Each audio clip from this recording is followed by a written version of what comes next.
आज सुबह से धीमी धीमी वर्षा हो रही थी, जिस कारण कोई भी अपने काम धंधे पर नहीं जा पाया। सब अपने घरों में ही समय बिता रहे थे। तभी लाडो मौसी रानो चिड़िया के घर आती हैं। अरे लाडो बहन, आप बारिश में जल्दी से अंदर आओ, वरना भीग जाओगी। चिड़िया के बच्चे लाडो मौसी को देखकर बहुत खुश होते हैं। अरे बच्चों, मैं आज आपके लिए कुछ लेकर नहीं आई हूँ। बारिश की वजह से खाने पीने की सभी दुकानें बंद थी। कोई बात नहीं लाडो, अब तुम आराम से बैठ जाओ, मैं तुम्हारे लिए गर्मा गर्म चाय बनाती हूँ।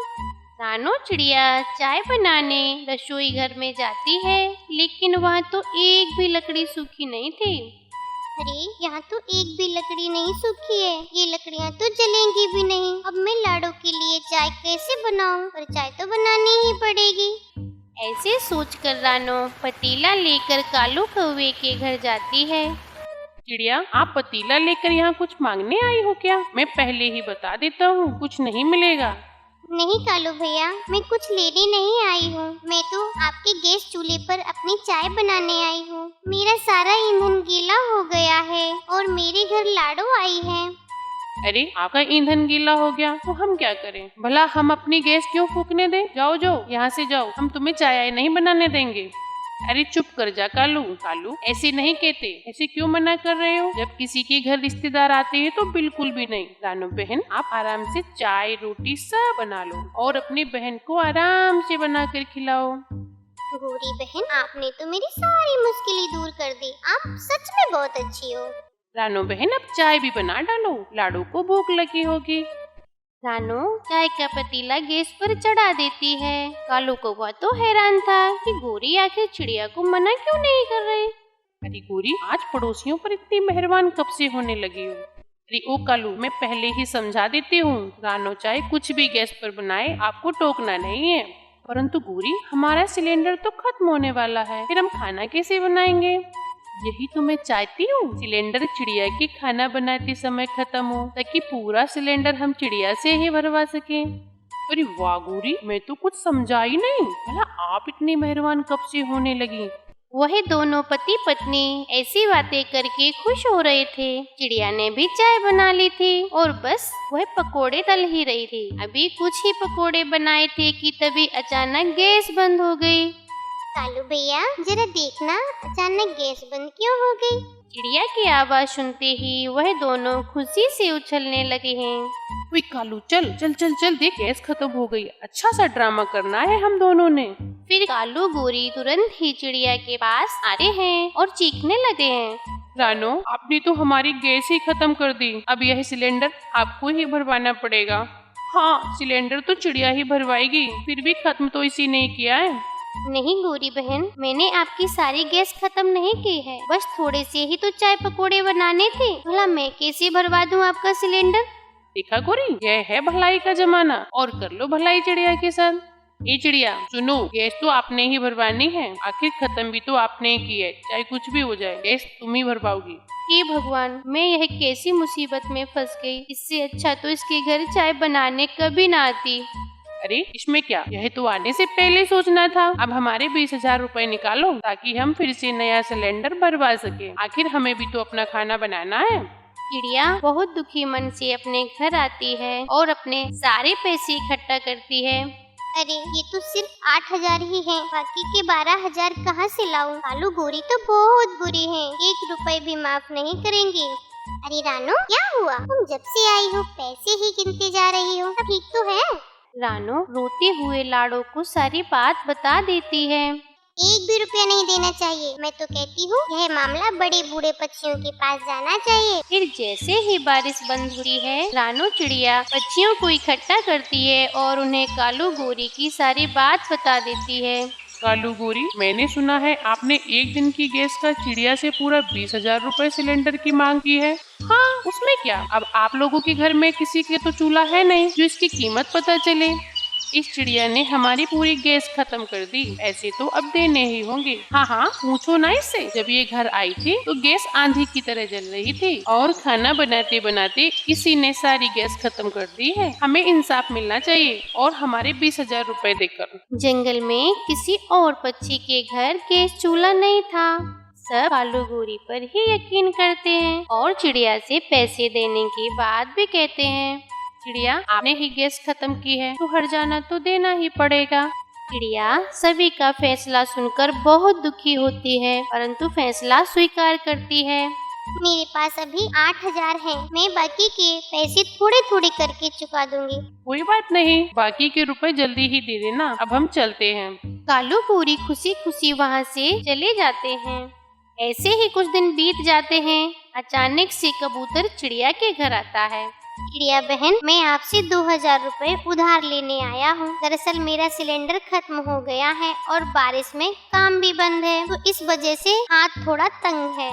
टूनी चिड़िया कबूतर की बात सुनकर चौंक जाती है। क्या कबूतर भैया, आपके घर में भी गैस सिलेंडर है? हाँ रानो, मेरी पत्नी बहुत जिद्दी है, कहती थी कि बारिश में चूल्हे पर खाना नहीं बनाऊंगी। इस बार तो मुझे गैस चूल्हा लेना ही पड़ा।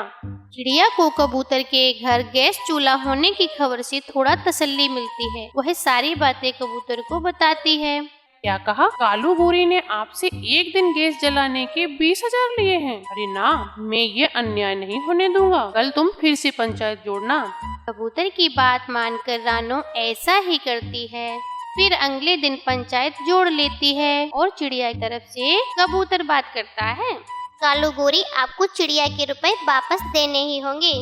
ऐसे कैसे वापस देने होंगे? चिड़िया ने हमारी गैस खत्म की है, उसी के पैसे लिए हैं, हमने फ्री के नहीं लिए हैं। गोरी, चिड़िया ने एक दिन में कितना खाना बनाया था, आप मुझे सब बताएं। गोरी कुछ नहीं बोलती। तभी पंचायत के मुखिया सवाल करते हैं। हाँ हाँ गोरी, सब सच सच बताओ। हाँ, चाय और पकोड़े बनाए थे चिड़िया ने, और वो भी ढेर सारे। कालू की बात सुनते ही कबूतर झट से बोलता है। सभी पक्षी ध्यान से सुनो, उस दिन जो फैसला हुआ था वह गलत था। मेरे घर भी गैस चूल्हा है और सिलेंडर भी 2,000 रुपए में भरता है, न कि 20,000 रुपए में। और इतना सा खाना बनाने में सिलेंडर कभी खत्म नहीं होगा। जितना खाना आपके घर चिड़िया ने बनाया था, उतना खाना आप मेरे घर बना लें और चिड़िया के रुपए वापस कर दें। गोरी, यह तो गड़बड़ हो गई। अब यह कबूतर पैसे दिलवा कर ही मानेगा। अब भलाई इसी में है कि आप पैसे चुपचाप चिड़िया को दे दें। फिर उन दोनों को बहुत शर्म आती है। वह चुपचाप से चिड़िया के रुपए वापस कर देते हैं।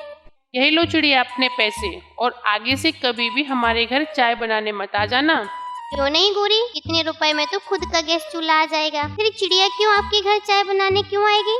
ऐसा कहकर सभी पक्षी हंसने लगते हैं। कालू गोरी तो चुपचाप वहाँ से भाग जाते हैं। चिड़िया अपने रुपए वापस पाकर बहुत खुश थी। सुंदरवन जंगल में टुनटुनी नाम की चिड़िया रहती थी। आज टुनटुनी की शादी है। बारात जब चिड़िया वालों के दरवाजे पर पहुंची तो घर में कोहराम मचा हुआ था। किसी ने कहा कि टुनटुनी भाग गई है। काफी समय के बाद बारात भी वापस चली गई। टुनटुनी, तूने ये क्या किया? टुनटुनी तो पार्लर से ही अपने दोस्त कालू के घर चली गई थी। माँ बाप की इकलौती बेटी थी, उनकी इज्जत तो मिट्टी में मिल गई थी। टुनटुनी जब कालू के घर पहुँची तो कालू को किसी और चिड़िया के साथ देखकर उसके पैरों तले जमीन खिसक गई। मैं तो कहीं की नहीं रही, अब कौन सा मुंह लेकर मैं घर जाऊं? मुझसे शादी का वादा किया और यहाँ दूसरी चिड़िया के साथ रंगरलियां मना रहे हो। यह सारे गहने जेवर लेकर मैं तेरे साथ शादी का ख्वाब देख रही थी। टुनटुनी निराश होकर घर की तरफ लौट आई। पूरे घोंसले में मातम पसरा था। घर के भीतर से रोने की आवाज सुनाई दे रही थी। तभी माँ की चीख सुनकर वह भी रो पड़ी। मैं बहुत अभागी हूँ, लगता है इस सदमे ने मेरे पापा की जान ले ली है। मुझे यहाँ से तुरंत निकल जाना चाहिए। वह तुरंत सुंदरवन जंगल को छोड़कर दूसरे जंगल की तरफ उड़ गई। उसे ये पता नहीं था कि शादी के मंडप से भागकर वह कहाँ जाएगी। अपने ही दुर्भाग्य पर उसकी आंखें बरस पड़ी। अचानक उसके कानों में एक जानी पहचानी सी आवाज टकराई। एक्सक्यूज मी, क्या मैं आपके यहाँ बैठ सकती हूँ? अरे कौन? टुनटुनी, तुम कहाँ जा रही हो? और इतनी सजे संवरे, बाकी घर वाले कहाँ हैं? बस भूरी, इन सभी सवालों का जवाब मैं एक साथ कैसे दूं? अब तुम पहले बैठ जाओ। अरे यह बच्ची तुम्हारी है क्या? बहुत क्यूट है, पर इतनी कमजोर कैसे है? हाँ, ये मेरी ही बच्ची है गुड़िया। इसी के इलाज के लिए दूसरे जंगल जा रही हूँ। इसके दिल में छेद है, इसका ऑपरेशन करवाना है। ओह, आई एम सॉरी, पर तेरे पतिदेव कहाँ हैं? दिखाई नहीं दे रहे। टुनटुनी, मेरे पति इस दुनिया में नहीं रहे। हमने उनकी माता पिता की इच्छा के विरुद्ध कोर्ट मैरिज की थी। वह लोग ना हमें आशीर्वाद देने आए और ना ही हम कभी उनके पास गए। ओहो, यह तो बहुत दुख की बात है। वैसे तुम बताओ, कहाँ जा रही हो? टुनटुनी ने भूरी को सब बता दिया। अच्छा, तुम रो मत, मेरे साथ ही चलो। मेरे ससुर जी बहुत रईस कौआ हैं। उनके कई कारखाने हैं, कहीं ना कहीं तुम्हें काम मिल ही जाएगा। वाह, थैंक यू यार भूरी। मैंने MBA किया है। इसी साल मैं अपनी मर्जी से शादी करना चाहती थी, पर मम्मी पापा ने अपने आगे मेरी एक भी न सुनी। मजबूर होकर मुझे घर से भागना पड़ा, पर शायद मम्मी पापा सही थे। टुनटुनी की आंखों से आंसू गिरने लगे थे। टुनटुनी, रोना बंद करो। मैं भी पहली बार ही अपनी ससुराल जा रही हूँ। जब मेरे ससुर जी ने टुन्नू के मरने की खबर सुनी तो उनका सारा गुस्सा पानी हो गया। उन सभी ने तो मुझे और मेरी बच्ची को देखा भी नहीं है। उन लोगों ने ही पत्र लिखकर मुझे बुलाया है। बहुत देर तक बातें करते करते दोनों नदी किनारे ही सो गईं। तभी अचानक एक तूफान आ गया। चारों तरफ अफरा तफरी मच गई। तेज हवा से एक डाल सीधा भूरी के ऊपर जा गिरी। उसके माथे से खून की धाराएं बह रही थीं। टुनटुनी, मेरी एक मदद कर दो। मैं शायद जिंदगी और मौत से जूझ रही हूँ। मेरे पास समय नहीं है। प्लीज मेरी बच्ची को उसके दादा और दादी के पास पहुँचा देना और तुम उसकी माँ बनकर ही वहीं रहना। उन लोगों ने मुझे नहीं देखा, वह मुझे शक्ल से नहीं जानते। यह कहते कहते भूरी की आंखें बंद हो गईं। टुनटुनी को रोते रोते हिचकियां आ रही थीं। अब मैं क्या करूं? भूरी को छोड़कर कैसे जाऊं? उसने गुड़िया को सीने में जोर से भींच लिया और भूरी के बताए हुए पते पर पहुंच गई। घर नहीं, वह तो पूरी हवेली थी। टुन्नू के पिता कड़कनाथ सेठ ने उसे देखते ही कहा, आओ भूरी, हमें माफ कर दो। हमसे बहुत बड़ी गलती हो गई जो हमने इतने दिनों तक अपने बच्चों से दूरी बना रखी थी। ऊपर वाले ने हमें उसकी सजा दे दी है। टुन्नू की माँ सुंदरी देवी ने उसे गले लगा लिया और कहा, लाओ, बच्ची को मुझे दे दो। अरे कलावती, भूरी भाभी का सामान टुन्नू के कमरे में रखवा दो। भाभी को उनका कमरा दिखा दो। टुनटुनी इस नए घर में बहुत असहज महसूस कर रही थी, पर कठपुतली की तरह सबकी हाँ में हाँ मिलाती रही। कमरे में जाकर वह टुन्नू की तस्वीर के आगे खड़ी होकर फूट फूट कर रो पड़ी। आप मुझे माफ कर दीजिए। मैं आपको नहीं जानती, पर आपकी बच्ची के लिए और अपने ठिकाने के लिए आपकी विधवा का रूप धारण करना पड़ा। भूरी की भी यही इच्छा थी, लेकिन मैं आपकी भूरी विधवा बनकर कब तक रह पाऊंगी? इस झूठ का पर्दा फाश तो कभी हो गई, तब मैं क्या मुंह दिखाऊंगी? यह सोचते ही उसका कलेजा मुंह को आ गया। तभी दरवाजे पर सुंदरी देवी को देखकर उसने उन्हें कमरे में आने को कहा। बेटी, हमने जब टीवी में समाचार सुना कि जंगल में तेज तूफान और बारिश ने कहर बरसा रखा है, तो सारी उम्मीदें ही खत्म हो गई थी। पर तुम्हें देखकर नया जीवन मिला। चलो खाना खा लो और आराम कर लो। सुबह डॉक्टर के यहाँ भी तो जाना है गुड़िया को दिखाने। जी माँ जी। उसको वहाँ रहते हुए 1 साल हो आया। अब समय आ गया कि मैं इन लोगों को सच्चाई बता दूं। इसी इंसान को कब तक धोखे में रख सकते हैं? यही सोचकर वह सास के कमरे की तरफ बढ़ गई। तभी सास की आवाज उसके कानों में पड़ी। मैं इतनी बड़ी बात कैसे कह सकती हूँ? अगर वह नहीं मानी तो एक बार कहकर तो देखो। उसकी मर्जी के बिना हम कुछ नहीं कर सकते। देव कबूतर ने खुद ही मुझसे कहा और उसने ही शादी का प्रस्ताव रखा है। वह टुन्नू का ही तो दोस्त है। टुनटुनी ने जब ये बात सुनी तो उसके आंखों में आंसू आ गए। वह तुरंत अंदर चली गई। बाबूजी, माँ जी, मैं आप दोनों से कुछ कहना चाहती हूँ। बोलो बेटी। गुड़िया भी पूरी तरह स्वस्थ हो गई है माँ। अब आप लोगों को मैं धोखे में नहीं रख सकती, पर क्या बोलूं? टुनटुनी ने शुरू से लेकर अंत तक सारी बात बता दी।